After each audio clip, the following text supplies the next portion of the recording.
Coordonnée en France par l'ADEME, l'Agence de la transition écologique, la Semaine européenne de la réduction des déchets est un temps fort de mobilisation au mois de novembre pour mettre en lumière et semer les bonnes pratiques de production et de consommation qui vont dans le sens de la prévention des déchets.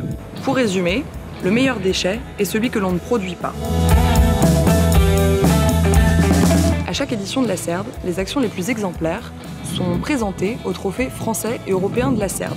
Chaque année, ce sont près de 150 candidatures qui sont présentées au trophée.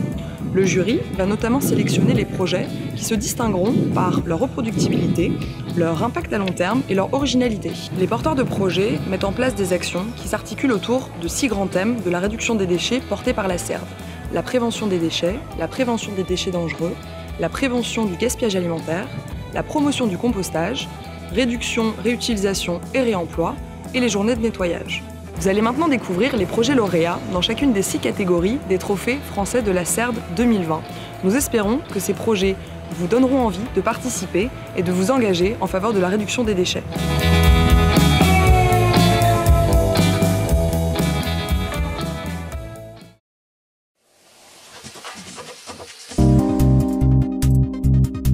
La Mutualité sociale agricole a mis en place un Serious Game à l'occasion de la Semaine européenne de la réduction des déchets. C'est un jeu en ligne qui a permis de sensibiliser nos collaborateurs à une gestion responsable des déchets. La MSA est engagée sur cette question depuis plusieurs années par la réduction de l'utilisation du plastique et du papier. Mais la pandémie nous a montré qu'en tant que salariés et citoyens, il est parfois difficile de maintenir son engagement dans la durée. En période de pandémie, l'événement dématérialisé était le plus adapté. L'enjeu était aussi de fédérer nos collaborateurs, mais nous cherchions un outil ludique, convivial et mobilisateur de liens sociaux. Ce sont 12 organismes du réseau MSA qui se sont engagés dans l'aventure du Serious Game au travers de 17 équipes.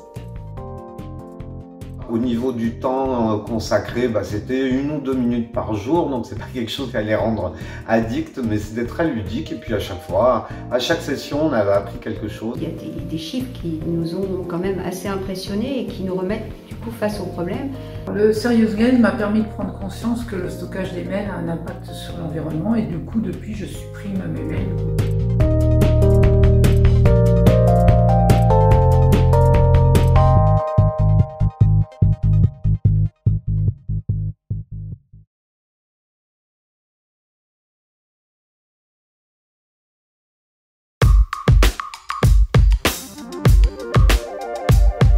On a une problématique ici à Nouméa par rapport aux usages des plats à emporter. Environ 40 millions de contenants sont importés, doivent être collectés, puis triés, puis malheureusement enfouis puisqu'il n'y a pas de composteur industriel sur le territoire. L'idée du projet Kaleidobox est de générer une flotte d'objets consignés qui puissent être utilisés par des établissements de bouche qui font de la restauration emportée et qui soient consignés pour le consommateur, c'est-à-dire qu'on peut les utiliser, les remplir et ensuite les rendre.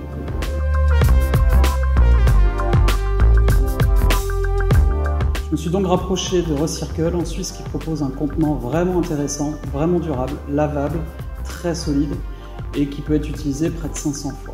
L'idée c'est de le mettre en place chez des partenaires qui choisiraient de proposer ce contenant réutilisable consigné à leurs consommateurs.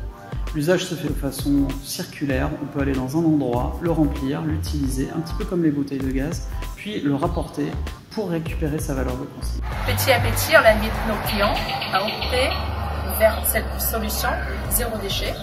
En 6 mois, on a réduit nos achats en contenants jetables de 5%.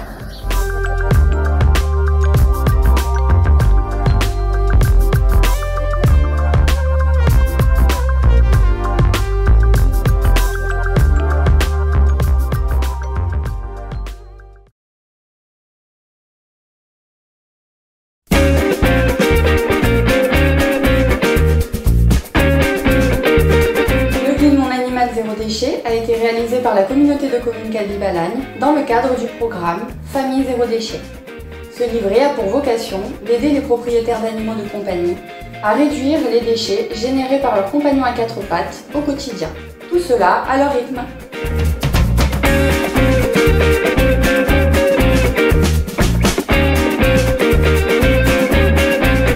Pour les 14 millions de chats en France, ce sont près de 400 000 tonnes de litière qui sont produites chaque année. provenant généralement de ressources non renouvelables et non valorisables. En y rajoutant les 8 millions de chiens, on peut imaginer le nombre de sachets et boîtes pour l'alimentation qui sont également produites. Des pistes sont données dans le guide afin de choisir sa litière d'origine locale et compostable. Nous évoquons aussi différentes méthodes pour fabriquer ces repas zéro déchet pour ces animaux. Nous donnons des recettes pour faire ces shampoings zéro déchet et incitons à l'utilisation de brosses d'origine naturelle. Nous donnons aussi des astuces pour fabriquer ces jouets pour ces animaux à base de matières de récupération. Le livret sera distribué aux futurs adoptants par les associations de protection animale du territoire. Quant à vous, vous pouvez le retrouver sur le site internet de la communauté de communes Calvi-Balagne. Tokavoy.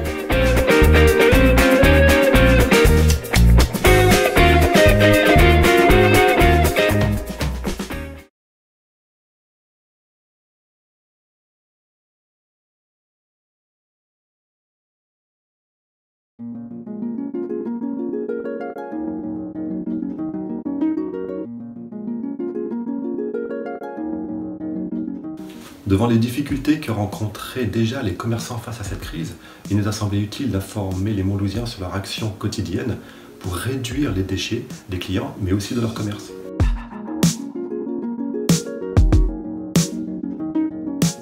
Avec la crise sanitaire, les ateliers qui étaient prévus pour la serre de 2020 ont été annulés. Suite à cette déception, les bénévoles de la Petite Brosse ont cherché un autre moyen d'agir. Le numérique, à travers Facebook, est apparu comme une solution incontournable. Nous postions sur Facebook 2 à 3 questions par semaine pendant 1 mois. Par exemple, dans notre ville viticole, à quoi peut servir le marc de raisin après les vendanges? Notre objectif, sans moraliser, était que les clients apprennent ce qui est mis en place par les commerçants à Montlouis et utilisent ces solutions plus largement. Et également que d'autres commerçants franchissent le pas et changent leurs habitudes. L'année 2020 a été une année difficile pour nous les commerçants et artisans et ce jeu a été un moyen de communiquer.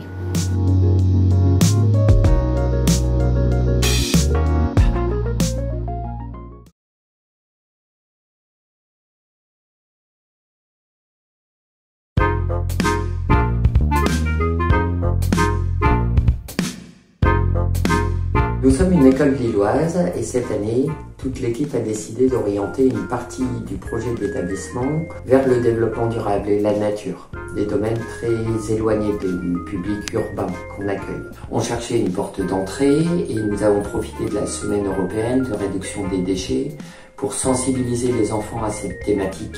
Alors nous avons mis en place des questionnaires, des jeux, des séances, des activités pour faire comprendre aux enfants la notion d'empreinte écologique et pour les sensibiliser à la gestion des déchets.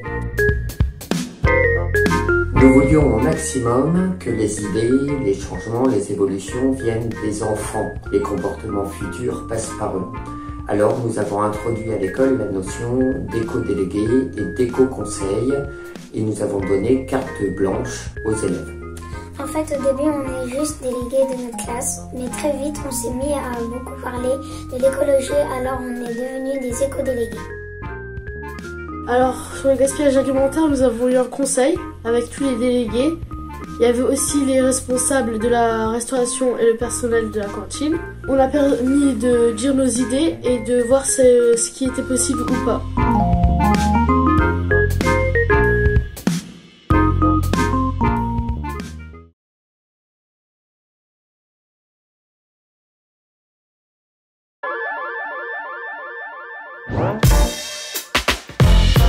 Les 12 Pangolines, c'est un collectif de femmes angevines préoccupées par l'écologie. Pour ça, on a commencé à monter plusieurs initiatives, parmi lesquelles celle qui a remporté l'un des trophées de la Semaine européenne de réduction des déchets. L'un des projets du collectif, c'était de créer une carte collaborative qui s'appelait « À emporter sans polluer s'il vous plaît ». Cette carte, du coup, elle a été créée par les consommateurs pour répertorier l'ensemble des restaurants qui acceptaient de servir justement les consommateurs dans leur propre contenant. Ça répond à une problématique qui est devenue importante en 2020. La vente à emporter a explosé et forcément ça a généré des tonnes de déchets plastiques. Nous on trouve ça super intéressant justement d'avoir pu être référencié sur cette carte, mettre en avant le fait qu'on fasse du zéro déchet au niveau du service à emporter. On a aussi choisi la plateforme OpenStreetMap pour ce projet puisqu'on pense qu'elle est très facilement réplicable par d'autres collectifs dans d'autres villes. Le défi bien sûr avec la réouverture des restaurants, ça va être que les bonnes habitudes prises par certains des consommateurs perdurent dans le temps. Cet outil va rester même après la réouverture des restaurants. Un sac, 2 sacs, 3 sacs, des couverts, une serviette, donc on est déjà à 5 emballages jetables. Si le client arrive avec son petit sac, un tupperware pour la quiche, un tupperware pour le dessert et qu'il a prévu ses couverts, on est à 0.